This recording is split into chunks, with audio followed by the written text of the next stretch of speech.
ಚರ್ಚೆ ಮಾಡ್ತೀವಣ್ಣ. ಇವತ್ತೆಲ್ಲವೂ ಸೇರಿ ಚರ್ಚೆ ಮಾಡಿ ಅಗರವಾಲ್ಜಿಯವರು ಭೇಟಿ ಮಾಡಿ ನಿರ್ಣಯ ಮಾಡ್ತೀವಿ. ನಾ ಗೋಡೆ ಮಧ್ಯೆ ಏನ್ ಹೇಳ್ಬೇಕು ನಮ್ಮ ಅಭಿಪ್ರಾಯವನ್ನ ಕಾರ್ಯಕರ್ತರ ಮುಖಂಡರ ಭಾವನೆಗಳನ್ನು ವ್ಯಕ್ತಪಡಿಸ್ತೀವಿ.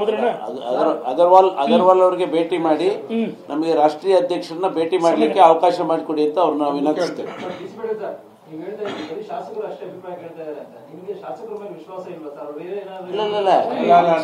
ಶಾಸಕರು ಮಾತ್ರ ಪಕ್ಷ ಅಲ್ಲ, ಇದು ಶಾಸಕಾಂಗ ಸಭೆ ಅಲ್ಲ, ಇದು ಶಾಸಕಾಂಗ ಸಭೆ ಅಲ್ಲ, ಪಕ್ಷದ ಸಭೆ.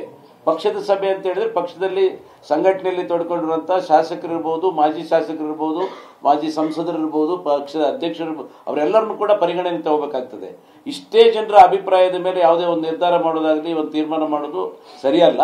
ಮತ್ತೆ ಅವರ ಅಭಿಪ್ರಾಯ ಕೇಳೋದು, ನಮ್ಮನ್ನೆಲ್ಲ ಬಿಡೋದು ಸರಿಯಲ್ಲ ಅಂತ ನಮ್ಮ ಶಾಸಕರು ಕೂಡ ತಟಸ್ಥವಾಗಿದ್ದಾರೆ.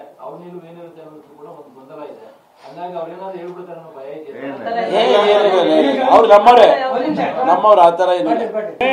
ನಮ್ಮ ಆಲಪ್ನವರೆಲ್ಲ ಹೇಳ್ದಂಗೆ ಒಂದೇ ಮಾತಾಡಿ, ಹೈಕಮಾಂಡ್ ಸಮರ್ಥವಾಗಿದೆ. ಇದ್ರ ಮಧ್ಯೆ ನಮ್ಮ ರಾಷ್ಟ್ರೀಯ ನಾಯಕರಿಗೆ ಕೆಲವರು ಮಿಸ್ಗೈಡ್ ಮಾಡ್ತಾ ಇದ್ದಾರೆ. ಕೆಲವರು ರಾಷ್ಟ್ರೀಯ ನಾಯಕರಿಗೆ ಅಲ್ಲಿ ಮಿಸ್ಗೈಡ್ ಮಾಡ್ತಾರೆ. ಅದಕ್ಕೆ ನಾವೆಲ್ಲರೂ ಸೇರಿ ಮನವರಿಕೆ ಮಾಡಿಕೊಡಕ್ಕೆ ಹೋಗ್ತಿದ್ವಿ. ಯಡಿಯೂರಪ್ಪನವರ ಪಕ್ಷ ಕಡೆ ಎಲ್ಲರಿಗೂ ಗೊತ್ತಿದೆ.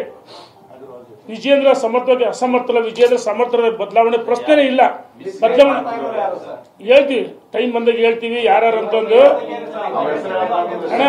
ಈಗ ಹೇಳ್ತೀವಿ, ಸಮಯ ಬಂದಾಗ ಹೇಳ್ತೀವಿ. ಡೆಲ್ಲಿಗೆ ಹೋಗ್ತೀವಿ, ಇವತ್ತು ರಾಷ್ಟ್ರೀಯ ಅಧ್ಯಕ್ಷರನ್ನ ಭೇಟಿ ಮಾಡಿಸಿ ಅಂತ ಹೇಳ್ತೀವಿ. ನಮ್ಮ ಅಧ್ಯಕ್ಷ ವಿಜೇಂದ್ರ ಅವರು ಮುಂದುವರಿದರೆ ಧನ್ಯವಾದಗಳು. ಕಟ್ಟ ಸಜ್ಜಿ ಮಾತಾಡ್ತಾರೆ ಹೇಳ್ತೀವಿ ಅಣ್ಣ, ಶಾರ್ಟ್ಲಿ ಹೇಳ್ತೀವಿ. ಅಂದ್ರೆ ಯಡಿಯೂರಪ್ಪನವ್ರ ಬಗ್ಗೆ ಅನಗತ್ಯವಾಗಿ ಟೀಕೆಗಳನ್ನು ಮಾಡ್ತಾರೆ, ವಿಜೇಂದ್ರ ಬಗ್ಗೆ ಟೀಕೆ ಮಾಡ್ತಾರೆ. ಕೆಲವರು ಇಲ್ಲಿ ಕೆಲವರು ಬೆರಳಿಕೆ ಅಷ್ಟು ಮಿಸ್ಗೈಡ್ ಮಾಡ್ತಾರೆ. ಅದಕ್ಕೆ ನಾವೆಲ್ಲರೂ ಸೇರಿದ್ವಿ, ಮನವರಿಕೆ ಮಾಡಿಕೊಡ್ತೀವಿ. ಧನ್ಯವಾದಗಳು. ರಾಷ್ಟ್ರೀಯ ನಾಯಕರಿಗೆ ಯಡಿಯೂರಪ್ಪನವರ ಬಗ್ಗೆ ಎಲ್ಲಾ ಮಾಹಿತಿ ಇದೆ. ಯಡಿಯೂರಪ್ಪನವರೇನು 20 ವರ್ಷದವರಲ್ಲ, 25 ವರ್ಷದವರು, 40 ವರ್ಷದ ಪಕ್ಷ ಕಟ್ಟಿದ್ದಾರೆ. ಸಂಸದೀಯ ಸದಸ್ಯರು ಎಲ್ಲ ಇದರ ಸದಸ್ಯರು ಕೂಡ ಇದ್ದಾರೆ. ಹಾಗಿರುವಾಗ ನಿಮ್ಮ ಯಾರೋ ಮಿಸ್ಗೈಡ್ ಮಾಡಿದ್ರೆ ರಾಷ್ಟ್ರೀಯ ನಾಯಕರು ನಂಬಿಡ್ತಾರೆ. ಹಿಂದೆ ಮಿಸ್ಗೈಡ್ ಮಾಡಿದ್ರೆ 2011ರಲ್ಲಿ ಇಳಿಸಿದ್ರು, 21ರಲ್ಲಿ ಇಳಿಸಿದ್ರು. ಅದಕ್ಕೆ ಏನಾದ್ರು ಬಿಜೆಪಿ ಇದೆ, ಆ ಸ್ಥಿತಿ ಬರಬಾರ್ದು. ನಮ್ಮ ಕಾಳಜಿ, ಕಾರ್ಯಕರ್ತರ ಕಾಳಜಿ. ಧನ್ಯವಾದ. ಮಾತಾಡಿ. ಫೋನ್ ಬಂದಿದೆ, 4ರಿಂದ 4:15 ಭೇಟಿ ಅವಕಾಶ ಸಿಕ್ಕಿದೆ, ಭೇಟಿ ಮಾಡ್ತೇವೆ. ಅಲ್ಲಿ ಹೇಳ್ತೇವೆ. ಮತ್ತೆ ಇಲ್ಲಿ ಮುಂದುವರ್ಸೋದು ಬೇಡ ನಾವು. ಕಟ್ಟವ್ರು